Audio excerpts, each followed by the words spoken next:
Hello friends, உங்கள் மொபைலுக்கு set ஆகிற மாதிரி, அதாவது உங்களுடைய மொபைல் என்ன பிராண்டோ அதுக்கு செட் ஆகிற மாதிரி ஒரு சூப்பரான கூகுள் கேமரா எப்படி டவுன்லோட் பண்ணுற அப்படின்றத தான் இந்த வீடியோவில் பார்க்க போகிறோம்.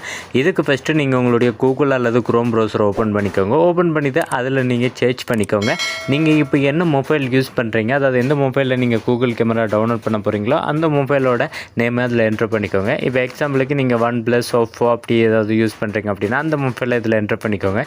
நான் வந்து சாம்சங் கேலக்ஸி M53 யூஸ் பண்ணுறேன். அதனால் நான் அதை டைப் பண்ணிவிட்டு அது கூடவே கூகுள் கேமரா அப்படின்னு சொல்லி டைப் பண்ணிக்கிறேன். நீங்களும் அது மாதிரி நீங்கள் யூஸ் பண்ணுற மொபைலை டைப் பண்ணிவிட்டு அது கூடவே கூகுள் கேமரா அப்படின்னு சொல்லி டைப் பண்ணிவிட்டு சர்ச் பண்ணிக்கோங்க. சர்ச் பண்ணது இதில் உங்களுக்கு எக்கச்சக்கமான லிங்க் வரும். ஸோ இந்த லிங்கில் நீங்கள் எதை வேணும்னாலும் கிளிக் பண்ணலாம். ஸோ நீங்கள் கிளிக் பண்ணி பார்க்கும்போது உங்களுக்கு டவுன்லோட் பண்ணுறதுக்கான ஆப்ஷன் இருந்தாலே போதும். ஸோ நான் இப்போ ரெண்டாவது லிங்கை கிளிக் பண்ணுறேன்.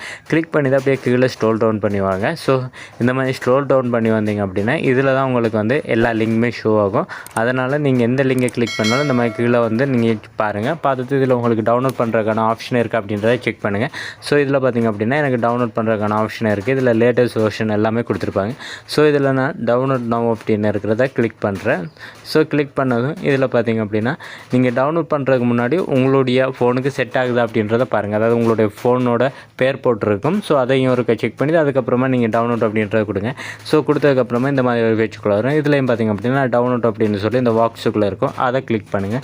அதை கிளிக் பண்ணிங்க அப்படின்னா இந்த மாதிரி உங்களுக்கு கேட்கும். இதில் நீங்கள் டவுன்லோட் அப்படின்றத கொடுத்துருங்க. கொடுத்ததுக்கப்புறம் பார்த்திங்க அப்படின்னா இந்த மாதிரி உங்களுக்கு டவுன்லோட் ஆக ஆரம்பிச்சிடும். ஸோ நீங்கள் அதை பார்க்கலாம். உங்களுக்கு எத்தனை MBயில் இது டவுன்லோட் ஆகுது அப்படின்றத நீங்கள் பார்க்கலாம். ஸோ இந்த மாதிரி உங்களுக்கு டவுன்லோட் ஆனதுக்கப்புறமா நீங்கள் அதை இன்ஸ்டால் பண்ணி யூஸ் பண்ணிக்க முடியும்.